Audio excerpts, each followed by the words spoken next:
All right, welcome back everyone. Thank you for joining me today. As I shared with you in my last video, I was going to work on a budget, and I have been working on it diligently. Um, but today's a little more serious, so I have to be stationary. I'm just sitting in my living room and want to go over this budget with you. It's a working budget, of course. It's a pro forma, is what I'm calling it, because it's a work in progress. I've got all my fixed costs for living here in South Carolina, and then I put together a budget for the Philippines. I did a deep dive, went into Google searches, talking to some friends who have lived there, and just got some numbers and checked them out and put them together. So as I told you, I would write everything down and journal it. That's what I'm doing today. Like I said, I'm calling it a pro forma because this is going to change over time. So this is pro forma 1, and let's just get to it. I don't want to waste anyone's time. Let's just get to it, and I'm just going to flip this around. I did not do it in Google Sheets. I will add that later.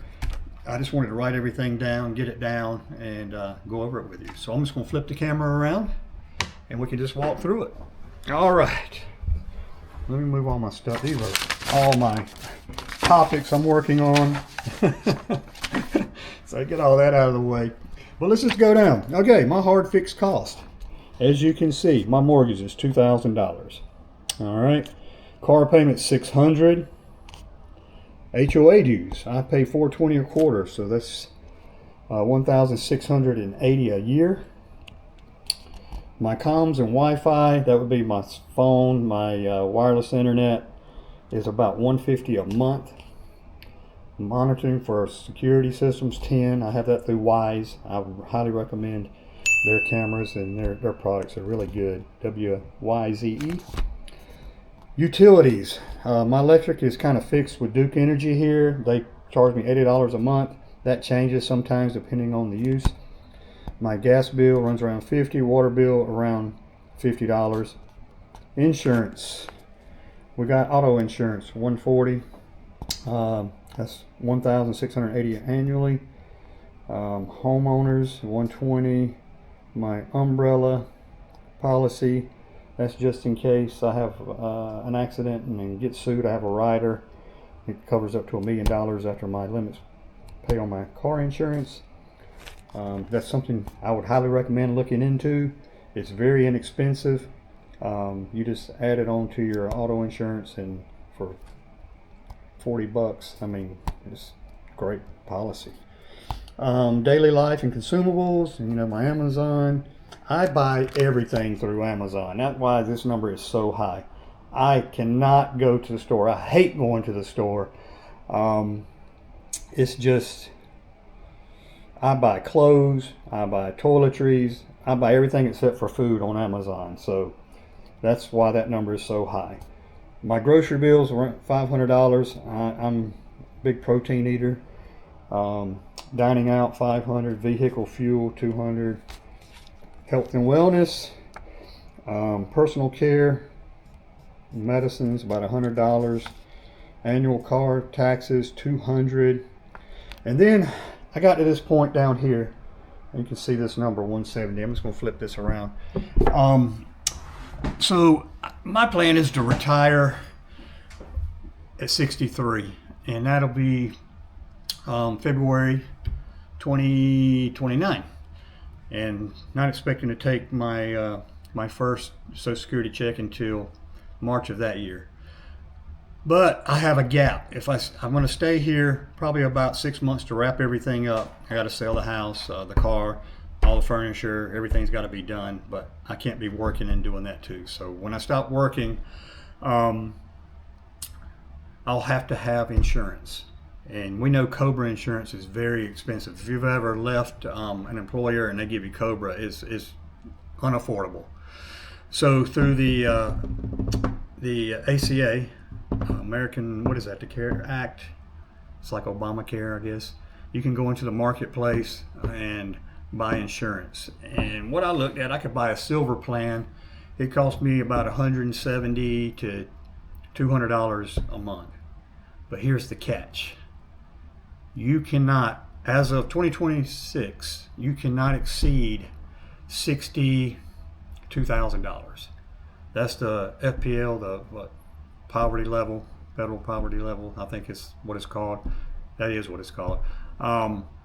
If you exceed that, then you don't get that subsidy from the government. So if you stay under that 62,000, then the government will give you money to help subsidize your insurance. If you go exceed that by $1, it goes away. And here's the number you're going to have to pay. All right. So if I exceed that, it's going to cost me $1,000 to $1,300 per month. And Kona wanted to say hello. Can you say hi? Speak. Speak. Yeah. That's it. And shake. Yep. Shake. Come on. Up, up. High five. High four. Whatever you want to call it. My boy. He wanted to say hello. All right. Back to the budget. $12,000 to what? $15,000? Is that right? Good Lord. So my ACA, if it were 170 and I exceed $62,000, it will go to $1,000 per month or $1,300 per month. That's unaffordable for me. I mean, good Lord. So if we go back to regular numbers, let's just take this number off and say I do stay within that range. My expenses per month are $6,360. That's $76,320. Yep, I'm over because I've got to cover all of this, right? If I have to pay that, that number balloons to $7,360 or $88,320, give or take, per year. I let that sink in. I mean, that means I would have to keep working because my Social Security should be somewhere around $2,900 to $3,000, I think is what it was calculated. So 401k, I'll have to draw off. I'll be drawing off that. And that is a lot of money. At least it is for me. So let's compare that to what it would cost to live in the Philippines. Okay? All right. Budget. Mortgage, lease, $1,000. And I'm talking about a gated community in Davao City, in the Matina area. Gated, security, amenities such as swimming pools, basketball courts, pickleball courts, tennis courts. It's a 4-bedroom house, and I know they do in square meters, but it comes out to about a 2,000 square foot house, 4 bedrooms with maid's quarter. I mean, wow. Car, I'm not sure if I'm going to have a car initially. Might just rely on Grab or taxis or tuk-tuks, whatever we got over there. HOA fees, they said about $50, and that's for the year. Comms and Wi-Fi, you don't have plans over there. You have loads. I guess when you want to add time to your card, to your phone, you go and buy these loads, and that's anywhere from $20 to $50 a month. But most of the stuff you can do on Wi-Fi is what I've been told. Home security, compared to over here, there's nothing. Electric, I'm going to run the AC, and they said realistically if you're going to run it that much, it's going to be about $150 with heavy AC use. Gas, they don't use gas, but LP gas for cooking, $20. Water, $15. I'm thinking about getting a moped or a scooter. You know, I have to get the insurance, the LTO regulations, the fuel, and the maintenance. If I'm renting that, $10 to $25. I may end up buying one. Again, no car, no insurance there. Home Insurance is to cover your contents, $20. Health insurance over there, we'll just go through that. Health insurance, I want to handle a little differently, I think, than most people. If I get the SRRV and become a permanent resident, I can purchase Feel Health insurance for about $21 a month. Now, that just covers the basics, but then I'm going to add on a global plan. And if I do that, what happens if you get hospitalized, your insurance plan will take a cut what Feel Health would normally pay.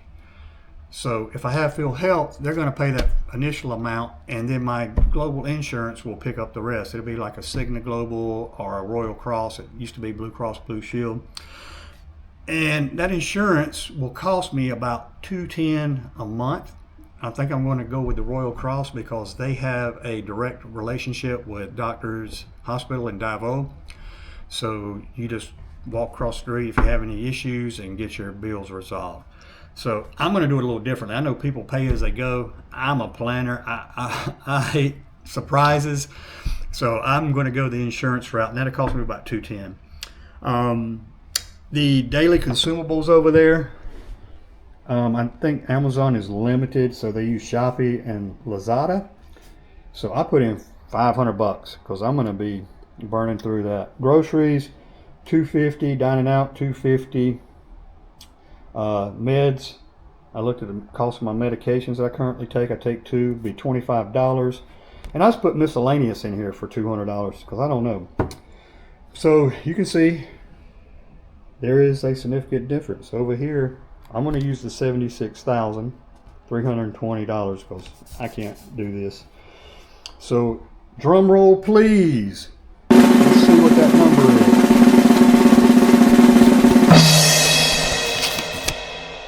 Look at this.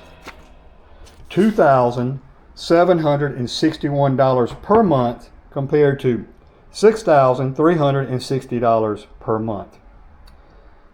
Annually, $33,132. And then over here in the green, you see this $1,668. This, my friends, is where the magic happens.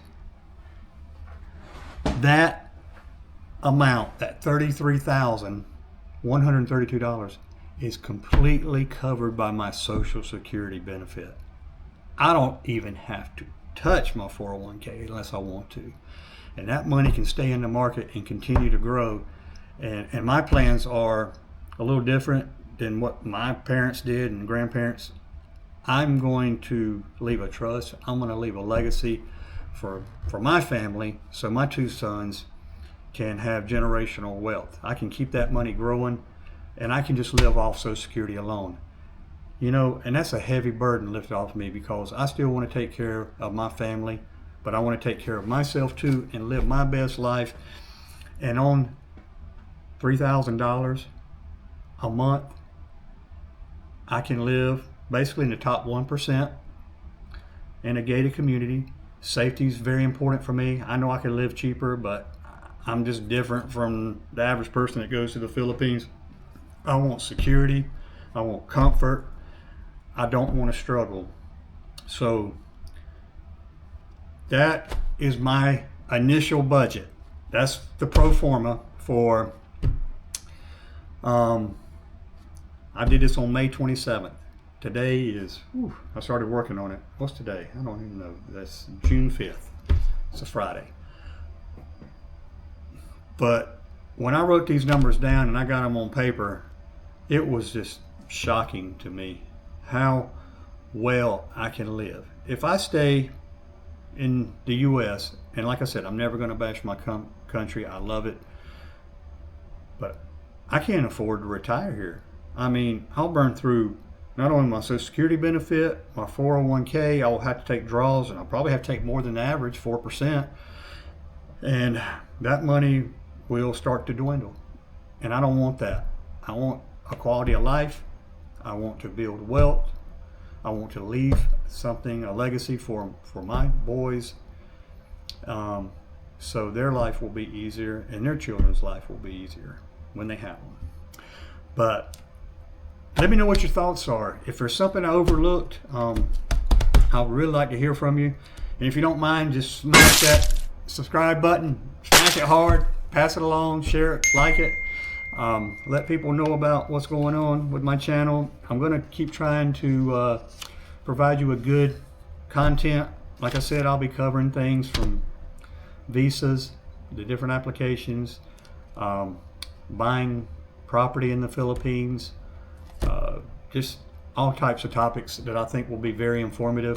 Today, I hope I didn't lose anyone by flipping the camera around, but I just wanted to show you the budget. Next time I'll probably just go ahead and get it into a Google Sheet, and I can just post it up on the side and kind of walk you through it. But I appreciate you coming and being here and listening to my story and what my plans are. And if you have any comments, or if there's anything you would like for me to address or something I may have overlooked, please let me know, because I'm here to learn too. I'm going to make mistakes along the way, and any information that's helpful or people have been through it, please let me know. But until then, like I always say, take care of your family, take care of yourself, and always remember, time is strong. Time is strong, and so are you. You have got to stay focused. Never give up on your big dreams.